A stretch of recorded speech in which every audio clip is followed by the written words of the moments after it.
વિમાન મારી નજરની સામે ક્રેશ થયું. ફ્લાઇટના દરવાજા સાથે હું પણ બહાર ફેંકાઈ ગયો.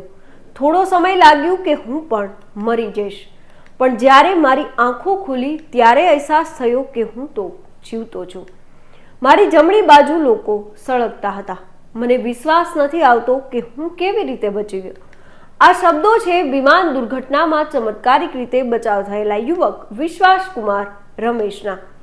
મોતના મંજર વચ્ચે આ મુસાફર અચાનક બેઠો થઈને બહાર આવે છે. પોતાના સ્વજનોને બચાવવા હાફળો ફાફડો હતો, પરંતુ આગની જ્વાળાઓ એટલી તીવ્ર હતી કે કોઈના બચવાની શક્યતા નહોતી. નમસ્કાર, હું છું મમતા ગઢવી અને વિમાન દુર્ઘટનામાં મોતના મંજર વચ્ચે બચી ગયેલા આ યુવાને જે આપવીતી જણાવી છે તે સાંભળીને ભલભલાની આંખો ભીની થઈ જશે. અમદાવાદ વિમાન દુર્ઘટનાને આજે 2 દિવસનો સમય થઈ ગયો છે, પરંતુ હજુ પણ લોકો આઘાતમાં છે. સતત વધતો મૃત્યુઆંક લોકોના કાળજા કંપાવી નાખે છે. વિમાનમાં મુસાફરી કરી રહેલા દરેકના જીવ ગયા છે, પરંતુ એક યુવકનો ચમત્કારિક રીતે બચાવ થયો છે. વિમાનની ડાબી બાજુના ઇમરજન્સી દરવાજાની બાજુમાં 11A માં તેઓ બેઠા હતા. મોતના મંજરને નજરે નિહાળનાર વિશ્વાસ કુમારે કહ્યું હતું કે વિમાન ટેકઓફ થયાની સાથે જ એવું લાગ્યું કે વિમાન બંધ થઈ ગયું છે. થોડી વારમાં પ્લેનની અંદર લાઇટ શરૂ થઈ અને બાદમાં સ્પીડ સાથે મેડિકલ કોલેજની હોસ્ટેલ સાથે ધડાકાભેર અથડાય છે. હું જ્યાં હતો તે વિમાનનો ભાગ દિવાલમાં નહોતો ઘૂસ્યો. તેનો દરવાજો તૂટી ગયો અને હું દરવાજા સાથે બહાર ફેંકાઈ ગયો. મારો ડાબો હાથ બળી ગયો છે. જ્યારે હું બહાર આવ્યો ત્યારે મને એમ્બ્યુલન્સમાં હોસ્પિટલમાં લાવવામાં આવ્યો. બધું મારી નજરની સામે બન્યું છે. હું પોતે પણ વિશ્વાસ નથી કરી શકતો કે હું કેવી રીતે જીવતો બહાર આવ્યો, કારણ કે થોડા સમય માટે મને પણ એવું લાગ્યું કે હું મરી જઈશ. જ્યારે મેં મારી આંખો ખોલી ત્યારે મને વિશ્વાસ આવ્યો કે હું તો જીવતો છું. આમ તો આ પ્લેનની અંદર 11A નંબરની સીટથી પેસેન્જર્સને અણગમો હોય છે, કારણ કે આ સીટની બરોબર ડાબી બાજુએ ઇમરજન્સી એક્ઝિટ હોય છે. અહીંથી બહારના દ્રશ્યો પણ નથી જોવા મળતા અને ઉતરવાનો વારો પણ છેલ્લે આવે છે. પણ મૂળ દીવના અને બ્રિટિશ નાગરિક વિશ્વાસ માટે આ સીટ તો લકી સાબિત થઈ છે, કારણ કે તેની સીટ આગળથી જ આ પ્લેન તૂટ્યું હતું. આ ઉપરાંત વિશ્વાસ જે સીટ પર બેઠા હતા ત્યાંથી ફ્યુઅલ ટેન્ક 4 સીટ પાછળ હતી. લગભગ 1.25 લાખ લીટર ફ્યુઅલ સાથે બ્લાસ્ટ થયો, પણ આગની ઝપેટમાં આવે એ પહેલા તે ગેટ સાથે બહાર ફેંકાઈ ગયા. આ દુર્ઘટનામાં વચ્ચેની 2 બિલ્ડિંગને સૌથી વધુ નુકસાન થવાનું કારણ પણ એ જ છે કે ફ્યુઅલ ટેન્ક ત્યાં જ અહીં બ્લાસ્ટ થયો હતો. વિશ્વાસની સીટનો ભાગ પહેલા અને બીજા ટાવરની વચ્ચે રોકાઈ ગયો. બંને બિલ્ડિંગ વચ્ચે જગ્યા હોવાથી તેઓ તરત જ કમ્પાઉન્ડમાંથી બહાર નીકળી શક્યા. કાટમાળથી થોડે જ દૂર તેને ગેટ દેખાયો અને માંડ 50 ડગલા ચાલ્યા ત્યાં એમ્બ્યુલન્સ ઊભી હતી, એટલે તેમને તરત જ સારવાર માટે લઈ જવામાં આવ્યા. એ એટલા માટે છે કે દરેક ફેક્ટર વિશ્વાસની ફેવરમાં રહ્યા. કુદરતને પણ એ જ મંજૂર હતું, કારણ કે હજુ તેમના શ્વાસ લખાયેલા હતા.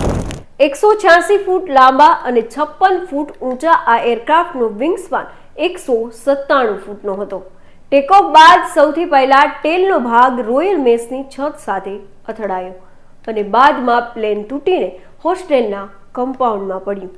પ્લેન ધસાતા લેફ્ટ વિંગ ચોથા ટાવરમાં અથડાઈને તૂટી ગઈ.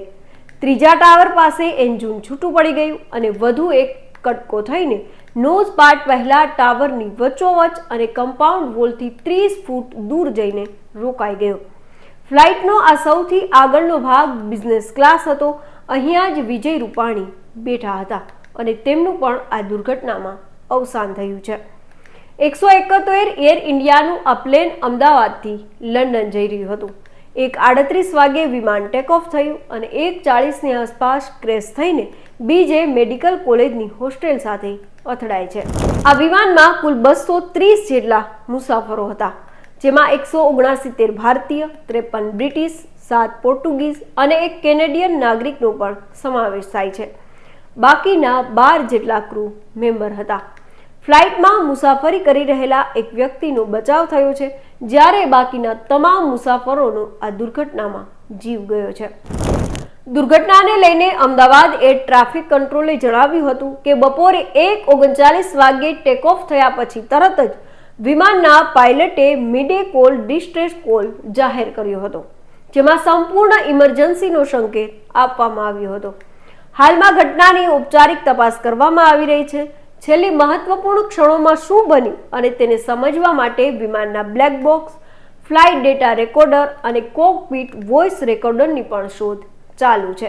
મેડે કોલ શું છે તેના વિશે વાત કરીએ તો કોઈ પણ ફ્લાઇટમાં મેડે કોલ એક ઇમરજન્સી મેસેજ હોય છે, જે પાયલટ એ વખતે કરે છે જ્યારે વિમાન ગંભીર રીતે સંકટમાં હોય અને મુસાફર કે ક્રૂનો જીવ પણ જોખમમાં હોય, જેમ કે વિમાનનું એન્જિન ફેલ થઈ જવું, વિમાનમાં આગ લાગવી, હવામાં ટક્કરનું જોખમ કે હાઈજેક જેવી સ્થિતિ હોય.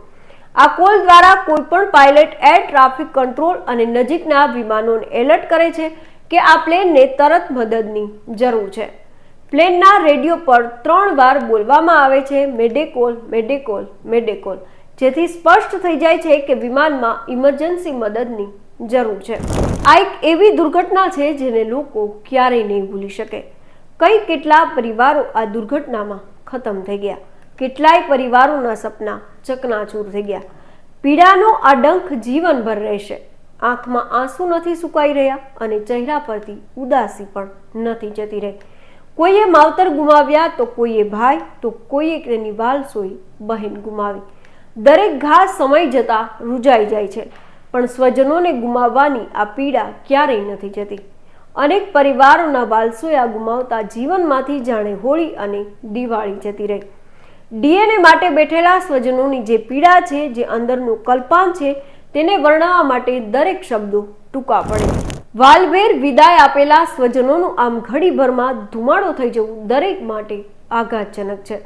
તો અત્યારે બસ આટલું જ. હવામાન દુર્ઘટનાને લઈને દરેક અપડેટ આપના સુધી પહોંચાડતા રહીશું અને મળતા રહીશું વાત ગુજરાતી પર.